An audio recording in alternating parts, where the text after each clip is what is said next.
Hello friends, today we are going to learn about the topic virtualization of memory. How memory is being virtualized, where the data of the virtual machines have been stored and how virtual memory works. We are going to learn about it.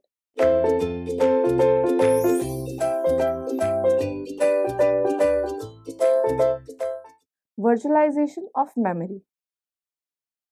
Virtual memory virtualization is similar to the virtual memory support provided by modern operating system. Now here what they are saying is virtual memory virtualization, that is the memory which is there in virtualized systems. Now that virtual memories virtualization is done here, and it is similar to virtual memory support which is being provided by the modern operating system. Modern operating system means the operating systems which we are being used today or which we are using them now. In traditional execution environment, the operating system maintains mappings of virtual memory to machine memory using page tables, which is one stage mapping from virtual memory to machine memory. All modern x86 CPUs include a memory management unit, also commonly known as MMU, mostly abbreviated as, and is used in various forms, and a translation look, a side buffer, also known as TLB, to optimize virtual memory performance. Now here we are talking about x86 CPUs which include or which have this memory management unit and TLB. TLB is translational look a side buffer to optimize virtual memory performance. However, in virtual execution environment, virtual memory virtualization involves sharing the physical system memory in RAM and dynamically allocating it to the physical memory of the virtual machine. Now here what we understood from this is that since we need to virtualize virtual memory which is existing there, what we do here or how it is being done, we have the processors x86 CPU architecture or x86 processor, commonly known as or referred to as. It includes a memory management unit.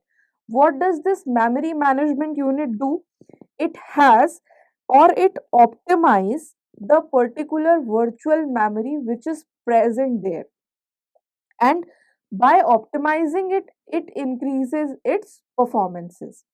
However, in that particular virtual environment which is there present, virtual memory virtualization, it involves sharing of physical RAM or physical memory which is in RAM. RAM is random access memory which is available there in all the computer resources, and dynamically allocating it to the physical memory of the virtual machine. See, virtual machines have two types of memory, physical memory and virtual memory. Here we are virtualizing the virtual memory, or we could say virtualization of virtual memory is being performed here. That means a two-stage mapping process should be maintained by the guest operating system. Now, guest operating system is the operating system which is in the virtual machine. So, here two-stage mapping process should be maintained by that operating system which is in the virtual machine and the virtual machine manager respectively. Virtual memory to physical memory is one in that two-stage mapping. The first stage is virtual memory to physical memory, and the second stage is physical memory to machine memory. Furthermore, memory management unit MMU virtualization should be supported which is transparent to the guest operating system. The guest operating system continues to control the mapping of virtual addresses to the physical memory addresses of virtual machine. Now here what you do is, see, this guest operating system, it is continuing the stage 1 which it has, that is mapping of virtual addresses or virtual memory to the physical addresses or physical memory of virtual machine. But the guest operating system cannot directly access the actual machine memory because it is a two-stage process. So one stage will be from virtual memory to physical memory, and then the second stage will be from physical memory to machine memory. Now here what they are saying that this guest operating system, it is not or cannot directly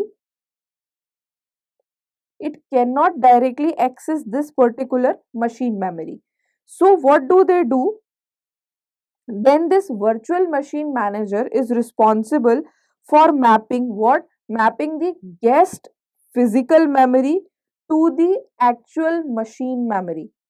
Since we know two-stage mapping process, we have been seeing why it is a two-stage mapping process, because in one stage guest operating system will map this virtual machine to this physical machine, and in the second stage this virtual machine manager will map physical machine or physical memory to this machine memory. Now here two level memory mapping procedure is being explained. See, we have this virtual machine 1, virtual machine 2. This is virtual memory, physical memory and machine memory. This is virtual address memory, we could also say physical address memory and machine address memory. Now this is the process 1, process 2, process 1 and process 2 in both the virtual machines. Here the process 1, it is in the virtual memory or virtual address memory, similarly with the process 2 also of virtual machine 1. Again we are coming back to virtual machine 2. So virtual address memory of process 1 and virtual address memory of process 2. Now they are communicating, or there is a mapping between this virtual machine and this physical memory. So this virtual memory is being mapped to the physical memory here directly by the guest operating system. Similarly in the virtual machine 2 it is done. Now as we know, this guest operating system cannot directly map the second stage, that is this physical address memory to the machine address memory. So here now virtual machine manager, it performs the second stage of mapping here from physical address memory to this machine address memory. Since each page table of the guest operating systems has a separate page table in the virtual machine monitor corresponding to it, the virtual machine manager page table is called the shadow page table. Now what does that mean? See, each page table of the guest operating system, it has separate page table in virtual machine monitor corresponding to it, corresponding to what? The existing one which is there. So that virtual machine manager page table, now it is not the exact page table, but it is also called as the shadow page table of the original one, because it is having the copy of each of the pages there. Nested page tables add another layer of indirection to virtual memory. The memory management unit already handles virtual to physical translations as defined by the operating system. Now here what MMU does is, that is memory management unit, it is there to handle virtual memory to physical memory translations as defined by the guest operating systems. Then the physical memory addresses are translated to machine addresses using another set of page tables defined by the hypervisor. Now here hypervisor, also known as virtual memory manager, we already know. So it is again defined by, or these page tables, a set of page tables are defined by this particular hypervisor, which is being used here to translate physical memory addresses into the machine memory addresses here by the hypervisor. Since modern operating systems maintain a set of page tables for every process, that means there are tables maintained, what instructions are being followed, what instructions need to be done, which are privileged, which are sensitive, all these things are there. So now what happened? Operating system, they maintain the set of page tables which are there for every process, or we could say for every application which is running. Application is also process, we have seen in user application level. So the shadow page tables will get flooded. Flooded as in flooded means there will be a lot of shadow page tables present there. Consequently, the performance overhead and cost of memory will be very high. Now we have page tables original from virtual memory to physical memory, that is stage 1. Now that will be again replicated for virtual memory manager, or we could say hypervisor. So we would be having the same set of page tables in the shadow page table. So there are a lot of page tables need to be managed.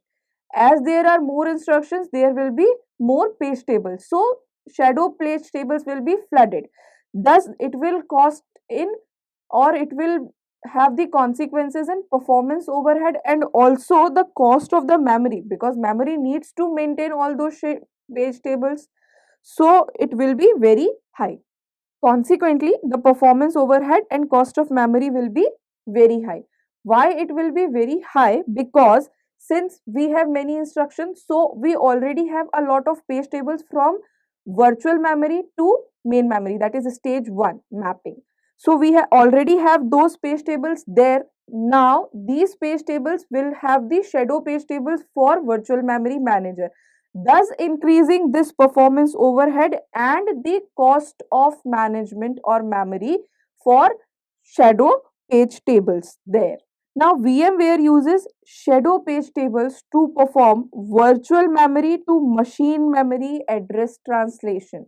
Here now it is directly VMware is using these shadow page tables for the translation from virtual memory addresses to the machine memory addresses. Now here physical memory address is being compromised. So processors use TLB hardware to map the virtual memory directly to the machine memory, avoiding physical memory addresses, or avoiding the two levels which we have, that is stage 1 memory to physical and physical to machine. So avoiding these two levels of the translation on every axis. That means you can directly now access from virtual to machine. When the guest operating system changes the virtual memory to a physical memory mapping, the virtual memory or virtual machine manager updates the shadow page tables to enable a direct lookup. VMM here stands for Virtual Machine Manager. The AMD Barcelona processor has featured hardware assisted memory virtualization, and it is being implemented or in practice since 2007.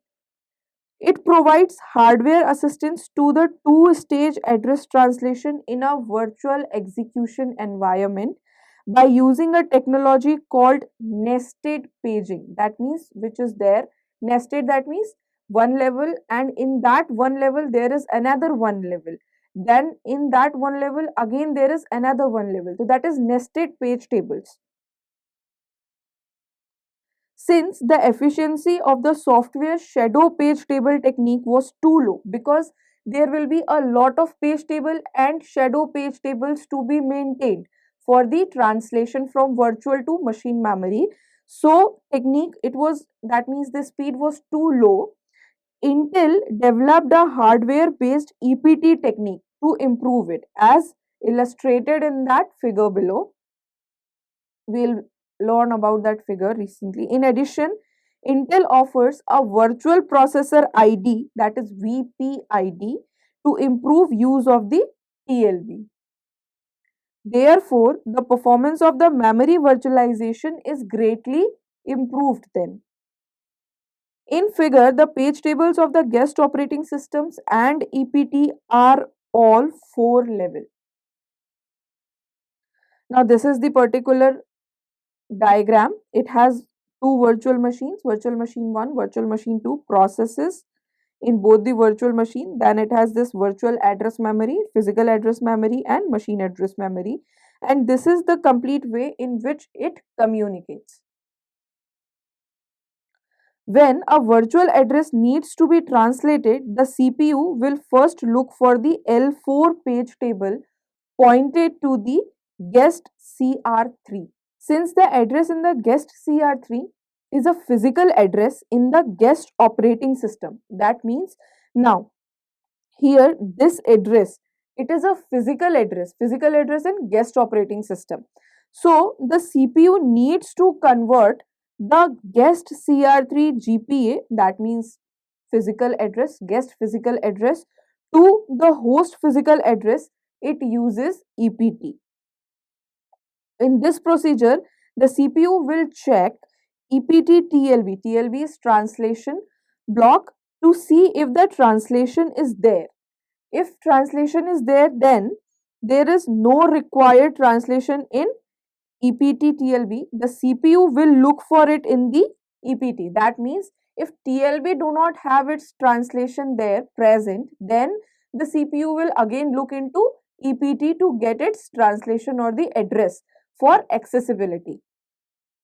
If the CPU cannot find the translation in the EPT, an EPT violation exception will be raised. That means now if that particular address is not in EPT also, that means it is not being translated to the required machine address in EPT also, then EPT violation exception will be raised when the GPA, that means guest physical address of the L4 page table, is obtained. Now when that particular address for which we were looking or the mapping is done, the CPU will calculate the guest physical address of the L3 page table by using the GVA, that means guest virtual address.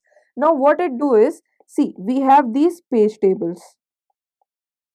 This is my L4 page. Here I have this GPA. GPA stands for guest physical address. Now with the mapping in L4, this particular GPA is obtained. Now what do CPU do? It will calculate the GPA in L3. L3 by using what? By using GVA. GVA is guest virtual address of that particular page and then the content of L4 page table.